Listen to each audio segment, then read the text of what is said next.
you get back here before us? How did we, Kronk? Well, you got me. By all accounts, it doesn't make sense. Hello everyone and welcome to another video on Our Own Devices. I'm Jean Messier, and today we are having a look at one of my favorite types of devices to cover on this channel, a vintage aerial navigation instrument.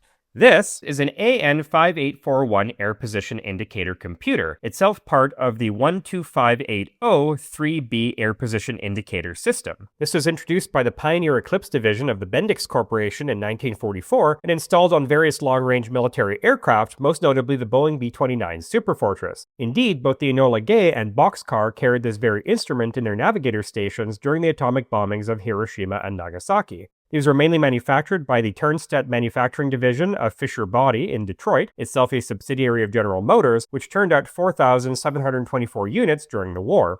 Interestingly, in addition to aircraft instruments, Fisher Body also briefly tried its hand at developing a low-cost combat aircraft called the P-75 Eagle, though it never entered production and the circumstances behind its creation were, if you'll excuse the pun, rather fishy. And to learn more about that fascinating story, please check out the video I wrote on the subject over on Today I Found Out, link in the description. Now, before we get started, I need to give a huge shout out to Tim over at the channel with Starmo Moore for providing me with the technical manuals I needed to properly interpret this mechanism. Thank you, Tim, you are a lifesaver. Now, the mechanics of how this works are really cool, so without further ado, let's dive right in.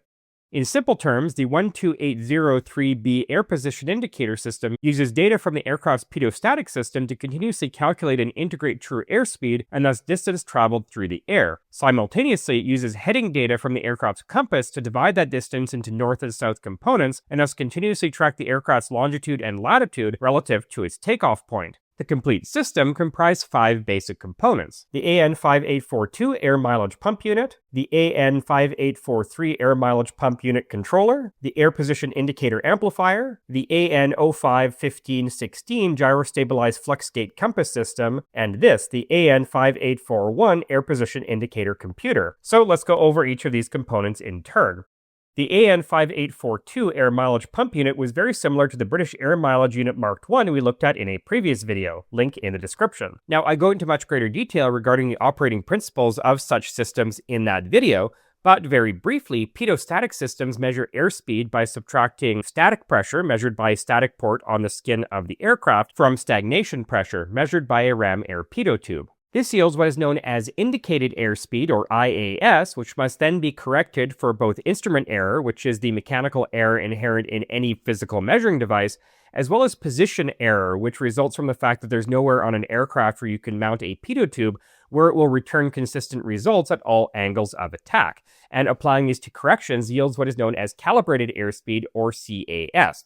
However, both IAS and CAS assume adiabatic incompressible flow at sea level and thus do not take into account the changes in temperature and atmospheric pressure at different altitudes, nor do they account for the effects of compressibility at higher Mach numbers, and correcting CAS for these factors yields true airspeed, or TAS. Now, normally the conversion from CAS to TAS is done using a flight computer like the venerable E6B or Jeppesen CR3, which I've also covered in previous videos, links in the description. However, this is a tedious process and not well suited to continuously tracking an aircraft's course. Instead, the air mileage pump unit balances stagnation pressure from the pitot tube against an artificial pressure generated by an electrically driven fan on either side of a diaphragm. When both pressures are equal, the rotational speed of the fan is directly proportional to the true airspeed. Now, while the British and American air mileage systems work according to nearly identical principles, the mechanical implementation is slightly different. For example, while in the British air mileage system all the components are integrated into a single unit, in the Bendix system the motor and fan are contained in the AN5842 air mileage pump unit, while everything else is separated out into the AN5843 air mileage pump unit controller. Also, in the British system, pitot and fan pressure are applied to opposite sides of the same diaphragm. Now, since the ratio between pitot and fan pressure is about 9:1, the pitot pressure is applied to a smaller area of the diaphragm so the forces balance out. The Bendix system, however, uses 2 different diaphragms connected by a mechanical linkage, with the forces being balanced via leverage ratios. When the pitot pressure exceeds the fan pressure, it causes the linkage to swing and close in electrical contact, which energizes a relay in the air position indicator amplifier and sends power to the air mileage pump unit, causing it to spin up. Once the two pressures match, the contact opens and so on, creating a feedback loop that keeps the two pressures balanced. This system is designed so that at steady state, the fan turns 24 rotations for every nautical mile flown. This rotation is transmitted by a flexible shaft to the air position indicator computer. The system is also designed to not operate at airspeeds below 90 knots so that the computer will not register spurious mileage during taxiing and takeoff. Now, at the same time, the computer also receives signals from the aircraft's compass, either a Magnuson remote reading magnetic compass or a gyro-stabilized fluxgate compass, the latter of which is a really neat device that I would love to get my hands on and cover in more detail on this channel. But, very briefly, a fluxgate compass is a solid-state device comprising 3 high-permeability iron core electromagnets arranged in a triangle and connected to a high-frequency AC power supply. As the AC current reaches its peak twice per cycle, the cores become fully saturated by magnetic flux and thus cannot be influenced by the Earth's magnetic field. However, as the current phase between peaks and the induced field collapses, the Earth's magnetic field enters the cores and induces a current that can easily be amplified and transmitted to an indicator instrument. To ensure that the fluxgate only measures the horizontal component of the Earth's magnetic field, it is kept horizontal by an integrated gyroscope. Anyway, the heading signal from the compass is sent to the air position indicator amplifier, where it is amplified and then transmitted to the computer, as well as typically a master repeater indicator. Right, so let's finally have a closer look at the business end of this entire system, and let's see how it works. On the face, we have 2 indicator needles, the master indicator, which displays the aircraft's true heading, and a variation indicator, which allows the navigator to compensate for the variation of the Earth's magnetic field in a particular area. This would be given on a special map or set of tables, and to learn more about this and other navigation principles, please check out my previous video on the course corrector, Pelorus, and Marine computer, link in the description. This needle is adjusted by turning this knob marked VAR at the top and goes from 90 degrees west to 90 degrees east. We also have 3 odometer-style counters, one at the top for latitude, one in the middle for total air mileage, and one at the bottom for longitude. These can be set to the aircraft's position at takeoff by turning these knobs on either side.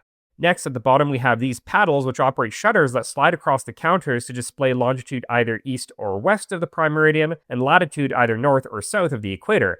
And finally, at the top, we have a so-called telltale flag, which warns the navigator if the aircraft has drifted across the equator. Between 10 and 90 degrees north latitude, it appears all white. Between 10 degrees north and 10 degrees south, half white, half red. And between 10 and 90 degrees south, all red. Now, it is important to note here that as sophisticated as the entire system is, it cannot account for the effects of wind drift. The navigator would thus have to determine the wind vector and apply this to the indicated position on the gauge to yield the aircraft's actual ground position. This would typically be done using a drift sight, another type of instrument I happen to have made a whole video on, link in the description. Looking at the back of the unit, we have 2 input jacks. This smaller one is for the flexible rotating shaft from the air mileage pump unit and can be fitted with an optional right angle drive if the installation of the pump and computer requires the shaft to bend too much. Meanwhile, this larger 7-pin connector receives heading signals from the compass. If we undo the screws at the back, we can remove the cover and have a look at the internal mechanics of this instrument. Right, so there is a lot going on mechanically inside here, so we'll break this down one subsystem at a time. It's also worth noting that this is a slightly later version of this system, which operates slightly differently from early versions, and we'll go over all of those differences as we go along. Okay, so the simplest part of this unit is the mileage mechanism. The rotation of the flexible shaft from the pump is transmitted to the mileage counter via this gear train and this shaft, which is geared so that 24 rotations of the shaft increments the counter by 1 nautical mile. Simple enough, but how do you then break down that mileage reading into latitude and longitude components? Well, by using a mechanism that we briefly covered in my previous video on planimeters, the ball and disc integrator. This was used in a variety of analog computing devices, including tide measuring equipment and even the Norden bomb sight, and as the name implies, comprises a rotating disc driven by one of the 2 inputs to be integrated, and a ball that is driven across the surface of the disc by the other input. The speed at which the ball rotates depends on its position along the radius of the disc, maximum at the outer edge and 0 at the center. Thus, its rotational speed, its output, represents the integral of the 2 inputs. In this case, the mileage mechanism is connected via a gear train to 2 ball and disc integrators on either side of the computer, one for latitude and one for longitude. To open up one of these mechanisms, we unhook this tension spring and the disc and its drive mechanism hinge up to reveal the ball on its carriage or cage, which slides linearly along these rods. And by the way, if you ever find yourself taking one of these apart, be warned that a lot of the components, like the balls, are held in place by spring pressure or gravity and can very easily drop out or even spring across the room and become lost. Ask me how I know. Anyway, the rotation speed of the disk is driven by the aircraft's airspeed, while the position of the carriage, and thus the ball across its surface, is driven by the aircraft's heading as indicated by the compass. So for example, if the aircraft is flying due north or south, the ball on the longitude mechanism is pushed to the center of the disk, and the longitude counter does not increment, as there is no east-west component of travel. Meanwhile, the ball on the latitude mechanism is pushed to the edge of the disk such that the count rate on the latitude and mileage counters are identical. The same holds in reverse if the aircraft flies due east-west. At all other headings, the mileage is divided into longitude and latitude components.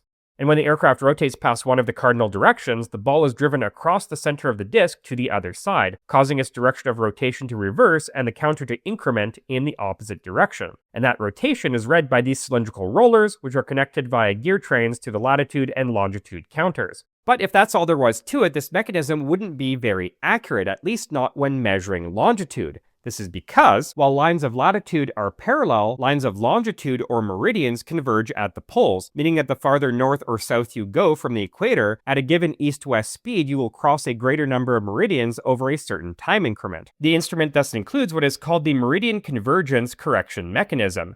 As the latitude mechanism counts upwards, it rotates this crank disc and pin, which moves the longitude ball carriage relative to a third integrator disc called the Meridian Convergence Compensation Disc, which is in turn connected to the longitude counting mechanism. The farther north or south of the equator an aircraft flies, the closer longitude balls are pushed towards the center of the compensation disc, reducing the output gear ratio so the longitude counter increments more slowly. Now that is already a lot of highly complex and ingenious gearing, but unfortunately that only constitutes half of this system.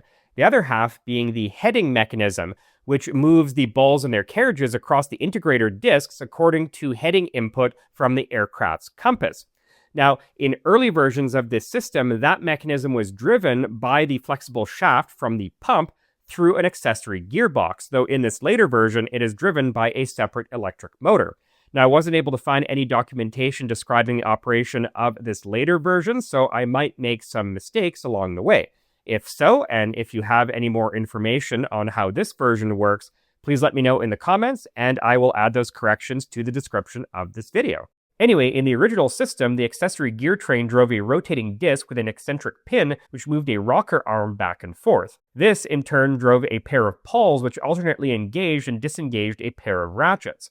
When the aircraft was on a fixed heading, these ratchet mechanisms canceled each other out, meaning the rocker arm remained in the null position. Now, the way the system was designed, inevitably the rocker arm would rock back and forth slightly while at idle, and since it was connected directly to the heading indicator needle, that would also tend to hunt back and forth slightly, though this wasn't considered a huge problem since it was easy enough for the navigator to interpolate the proper heading within 1 degree. Anyway, in the original mechanism, there was also a bipolar relay mounted next to the ratchet mechanism that could disengage one pawl or the other. And both versions featured this unit here, which is known as an Autosyn. This is a servo repeater mechanism in which the rotor position on a transmitting instrument, for example a flux gate or gyro compass, is automatically matched or synchronized by a receiver, for example a compass repeater in the aircraft's cockpit.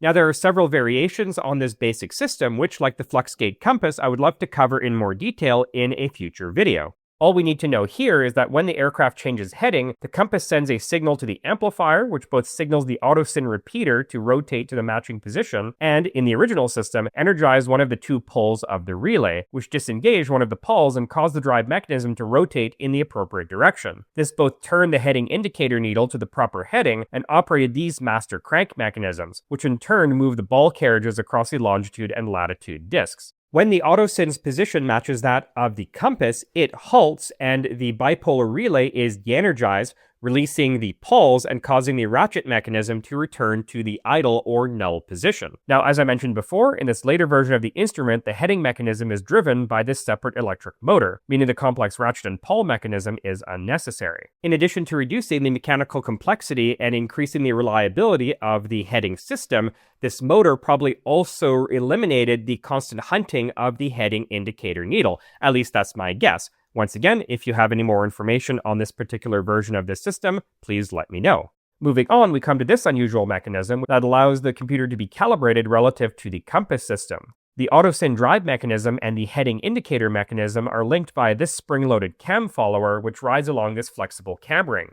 When the ring is flat, the two mechanisms move synchronously. However, when the cam ring is rendered uneven by threading these 12 tiny screws in and out, the heading indicator mechanism either leads or lags the compass by the degree needed to display an accurate heading. In the original version of this instrument, these adjustment screws were easily accessible under a sheet metal cover at the rear. However, the addition of this drive motor means considerably more disassembly is required to carry out this adjustment. Finally, the last mechanism worth looking at is the magnetic variation adjustment system, operated by this knob. This simply rotates the Autosyn Repeater, setting a new null position that compensates for the direction of the Earth's magnetic field in a particular location. And that, dear viewers, is how the Bendix AN5841 air position indicator computer works. I absolutely love... And that, dear viewers, is how the Bendix AN5841 air position indicator computer works. I absolutely love instruments and other devices like this that solve extremely complex problems in a very clever and elegant electromechanical way. Indeed, this is the main reason I started this channel, is to share such ingenious solutions with you. Now, this was a fun one to research, but also a very frustrating one, since unfortunately, technical information on this particular instrument is rather hard to find. So once again, huge shout out to Tim at the Wistarmo Moore channel for providing me with the proper technical documentation. This video really wouldn't have been possible without you, so thank you again. Anyways, that's all I have for you today. Thank you so much for watching. I'll see you next time in another video where we'll look at yet more fascinating aircraft instruments and other devices like this one. Until then, I'm Jean Nessier from Our Own Devices. Have a great day.